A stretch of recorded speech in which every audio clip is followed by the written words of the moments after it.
नमस्कार, मैं हूं शिखा और आप देख रहे हैं भारत न्यूज। आइए रुक करते हैं आज की ताजा खबरों की ओर। ज्यों-ज्यों लोकसभा चुनाव की तारीख का समय नजदीक आ रहा है, ग्वालियर चंबल आंचल में सभी राजनीतिक दलों में अपनी अपनी ताकत झोंकने का काम तेज कर दिया है। लोकसभा चुनाव का शुमार सबसे ज्यादा भिंड दतिया लोकसभा सीट पर नजर आ रहा है। यहां एक दिन पहले कांग्रेस के राहुल गांधी का भिंड दौरा हुआ था, जहां उन्होंने मंच पर अपने हाथ में संविधान की किताब हाथ में लेकर कहा था कि अगर भाजपा कि सरकार दोबारा सत्ता में आती है तो भाजपा संविधान नष्ट कर देगी।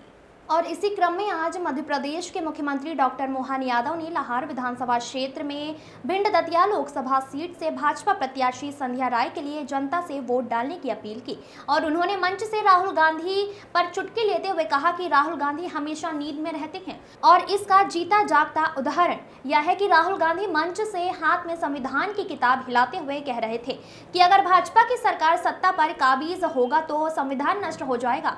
अब कोई इन्हें कोई नींद से जगाकर यह बता दे कि मोदी की सरकार पिछले 10 सालों से सरकार में है, तब संविधान नष्ट नहीं हुआ। इसलिए अब भारत की जनता यह समझ गई है कि देश को बेहतर कौन चला सकता है। इसलिए हमारा मिशन 400 पार का है और भिंड की जनता भी संध्या राय को वोट देकर मोदी जी के हाथ मजबूत करेगी। चुनाव में लाहौर में वर्षों के कुशासन का अंत हुआ है।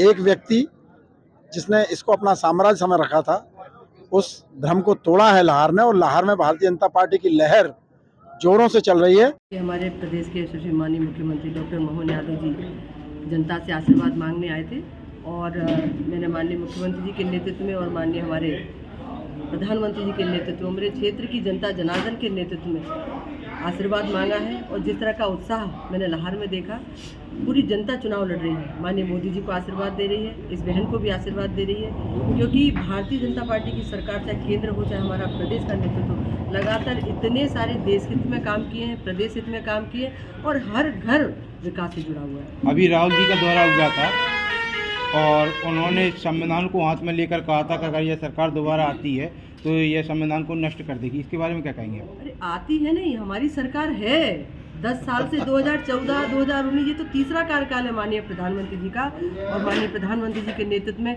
ये तीसरा कार्यकाल हमारा 100 वर्षों की आधारशिला रखेगा और 2047 तक हमारे भारत देश को विकसित करेगा। धन्यवाद।